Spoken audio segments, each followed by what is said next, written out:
I think most of you might be knowing about Islam. Most of the countries adopted this very enthusiastic and, of course, century-old practices which brought the world under one umbrella to celebrate International Yoga Day. And people of the world could understand the importance of this yoga, the asanas of yoga, and pranayam of yoga. The two basic parts, pranayam and yoga. But before that, it is very important to understand how it came into practice of this asanas and pranayam in our ancient India. It is well said and well believed that Lord Shiva is called Adi Yogi. Have you heard? Lord Shiva का पर्यायवाची आदि योगी भी होता है. किसको पता है? किसको बच्चों को पता है इस बात का? पता नहीं है तो जान लेना चाहिए, कभी पढ़ना भी चाहिए. भगवान शिव को कहते हैं आदि योगी. योग का प्रारंभ उन्हीं से हुआ था, क्योंकि वो पहाड़ों में रहते थे, वहाँ तपस्या करते थे. कैलाश पर्वत का नाम तो सभी ने सुना होगा ना. और वहाँ पर शरीर को स्वस्थ रखने के लिए, शरीर को एनवायरमेंट्स के साथ एडजस्ट करने के लिए, तो सबसे ज़रूरी चीज़ जो सामने आई वो अपने शरीर को उस वातावरण के साथ कैसे ढालें. कड़ाके की ठंड हो, बरसात हो या फिर धूप हो, शरीर को उस वातावरण में ढलने के लिए जो पद्धतियाँ अपनाई गई, और ऐसा नहीं कि एक दिन में अपनाई गई, इसके साथ जैसे आज साइंटिस्ट रिसर्च करते हैं, वैसे ही हमारे साधु महात्मा भी रिसर्च करते थे, चीज़ों को समझते थे, फिर उसके बाद इन चीज़ों का आकलन करके और नई नई पद्धतियों का आविष्कार करते थे. उसी में से योगा का भी आविष्कार हुआ कि शरीर को कैसे वातावरण के साथ समायोजित करना है. और हमारे शरीर के दो हिस्से होते हैं, एक शरीर होता है और एक मस्तिष्क. कई बार होता है कि दिल कुछ और कहता है, मस्तिष्क यानी कि दिमाग कुछ और कहता है. दोनों के बीच सामंजस्य बिठाना जरूरी है, तभी कोई भी कार्य संपादित हो सकता है. तो योग का एक मतलब ये भी है कि शरीर और मस्तिष्क का योग होना चाहिए. मतलब शरीर और मस्तिष्क की ट्यूनिंग होनी चाहिए, तब जाके हम किसी भी चीज़ को कर सकते हैं. यदि शरीर और मस्तिष्क की ट्यूनिंग है, यदि उसमें सामंजस्य है, तो फिर हम अपने शरीर को उस वातावरण के साथ ढाल सकते हैं. आपने देखा होगा कई ऐसे योगी रहे हैं हमारे देश में आज भी, जो भीषण ठंड में भी बिना कपड़ों के, मतलब बहुत कम कपड़ों के रहते हैं, और उन पर कोई असर नहीं होता, न ठंडे का, न गर्मी का, न बरसात का. उनके अंदर इतनी शक्ति आती है शरीर को वातावरण के साथ एडजस्ट करने का कि उसका प्रभाव नहीं पड़ता है ना. और ये जो प्राचीन पद्धति योगी क्रियाओं की रही है, वो प्राचीन काल में भगवान शिव ने कुछ लोगों को, कुछ अपने अनुयायियों को, अपने शिष्यों को ये काम सौंपा कि आप जाके अलग अलग दिशाओं में योग का प्रचार करिए. क्योंकि लोग केवल अपने तक सीमित नहीं रखते, ज्ञान को बांटते थे. हमारी पद्धति यही रही है, प्राचीन पद्धति, सभ्यता यही रही है कि ज्ञान अर्जित जो करते हैं वो अपने तक सीमित नहीं रखते, उस ज्ञान को फैलाते हैं. तो यौगिक ज्ञान को भी अलग अलग दिशाओं में फैलाने के लिए 7 ऋषियों का चयन किया गया था, और वो 7 अलग अलग दिशाओं में जाकर योग का प्रचार प्रसार उन्होंने किया था बहुत प्राचीन समय में. और उन शिष्यों को कहते थे सप्तऋषि। आप कभी पढ़ेंगे तो अब जानकारी मिलेगी उसके बारे में। योग की शुरुआत वैसे हुई, कुछ बीच में फिर योग के बारे में लोग उतना प्रयास नहीं करते थे, उसके बारे में जानकारी धीरे धीरे, क्योंकि जो चीज़ अभ्यास में रहती है वो चीज़ जीवंत रहती है, जो अभ्यास में नहीं रहती वो धीरे धीरे धीरे धीरे करके हमारे जीवन से दूर होती जाती है। तो बीच का समय ऐसा था जब भारत में दूसरे पंथों का, दूसरे धर्मों का शासन रहा, तो इस बहुमूल्य पद्धति को, इस बहुमूल्य अभ्यास को धीरे धीरे करके सामाजिक जीवन से उन लोगों ने दूर करने की कोशिश की। इसलिए बीच के कई सालों तक योग जो था वो हमारे मतलब था, बट बहुत कम था, व्यापक नहीं था।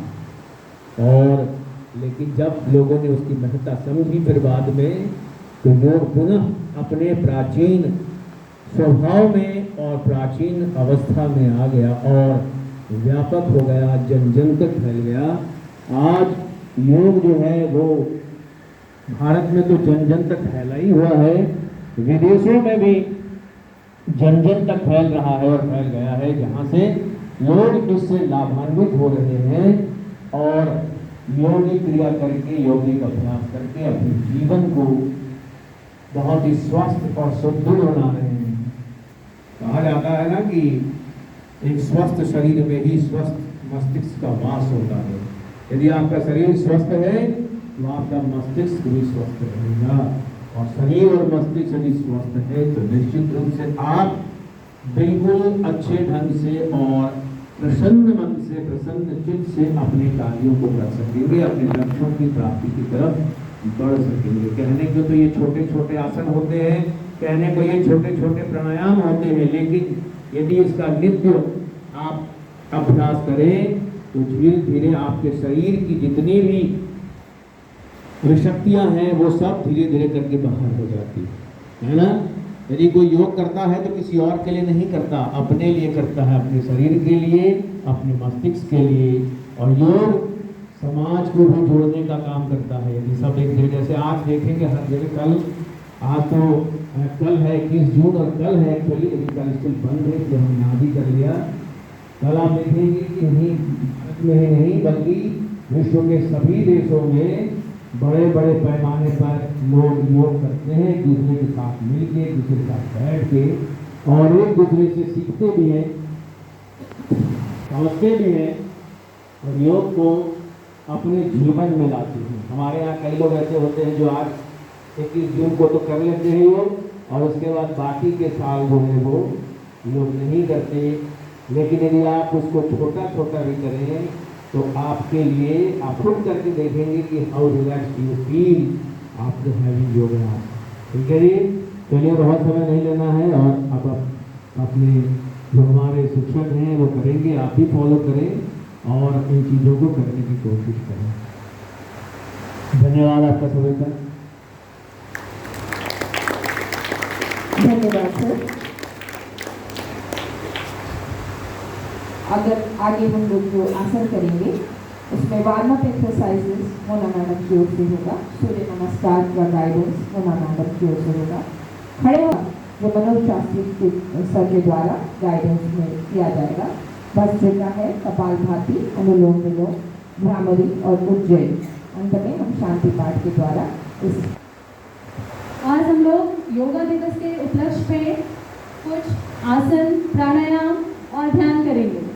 ठीक है, तो कोई भी फिजिकल एक्टिविटी के पहले या कोई भी इंटेंसिव एक्सरसाइज के पहले हम लोग वार्म अप करते हैं। वार्म अप से हम लोग रिस्क ऑफ इंजरीज को रिड्यूस करते हैं। ठीक है, तो हम लोग शॉर्ट एक्टिविटी के थ्रू हम लोग वार्म अप करेंगे। ठीक है, जिसमें कुछ स्ट्रेचिंग होंगे, कुछ बॉडी बेंड्स होंगे। ठीक है, तो हम लोग वार्म अप स्टार्ट करते हैं। जिससे सब एक्टिव होगा, जिससे हमारा ब्लड फ्लो सही से हमारा हार्ट पंप करेगा और हमारा बॉडी एक्टिव होगा, फ्लेक्सिबल होगा। ठीक है, तो हम लोग हेड टू टो स्टार्ट करते हैं।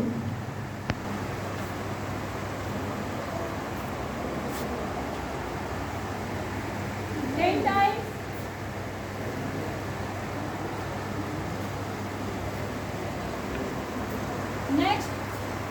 neck bend, forward and backward,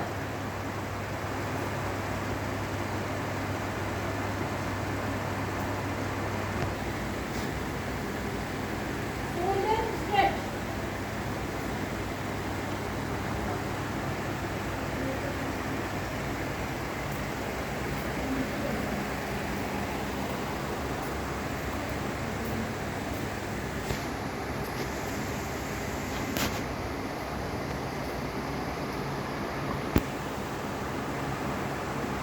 shoulder rotation, मिलाओ आपस में। जिससे जितना हो रहा है आप लोग उतना ही करेंगे, आज ज़्यादा बॉडी स्ट्रेच नहीं करेंगे।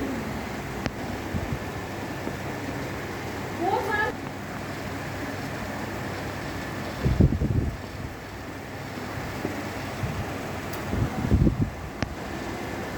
डाउनवर्ड एंड अपवर्ड, बहुत जेंटल तरीके से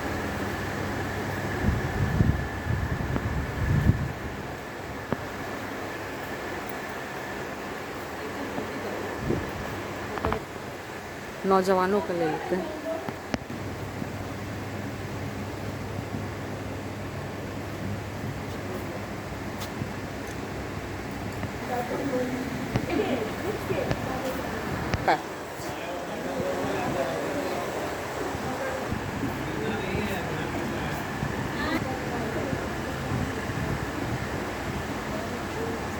जितने भी मसल्स है वो कॉन्सेंट्रेट करते हैं, ठीक है।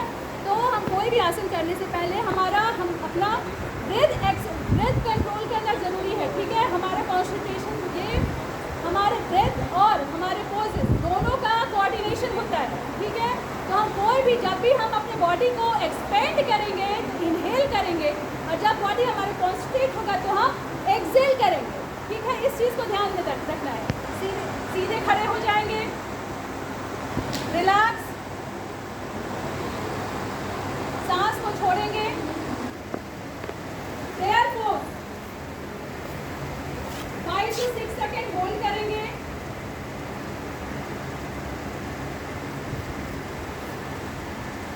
सेकेंड हस्त उत्थान आसन, raise hand pose, arch bend करेंगे, पीछे की तरफ आर्च बेंड करेंगे, सांस को भरते हुए करना है। तीसरा हस्तपादासन, स्टैंडिंग फॉरवर्ड बेंड, सांस को भरते हुए इनहेल करते हुए हम पीछे की तरफ जाएंगे और अपना हाथ पैर की तरफ जमीन से सटाएंगे।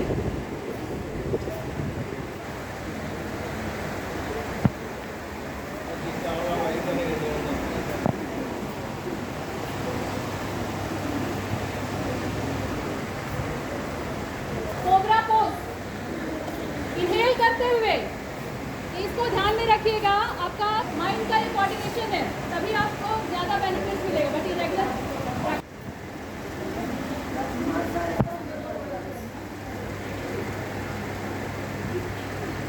सॉरी एक्सरसाइज करते हुए माउंटेन पोज,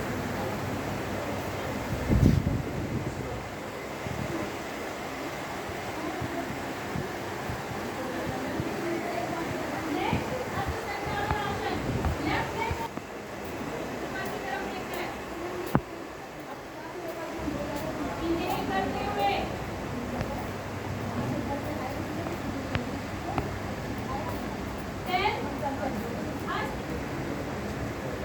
पीछे बेंड करेंगे,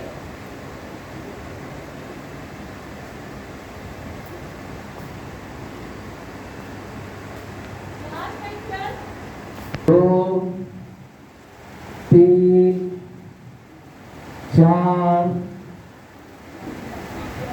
5 6 7 8 9 10 11 12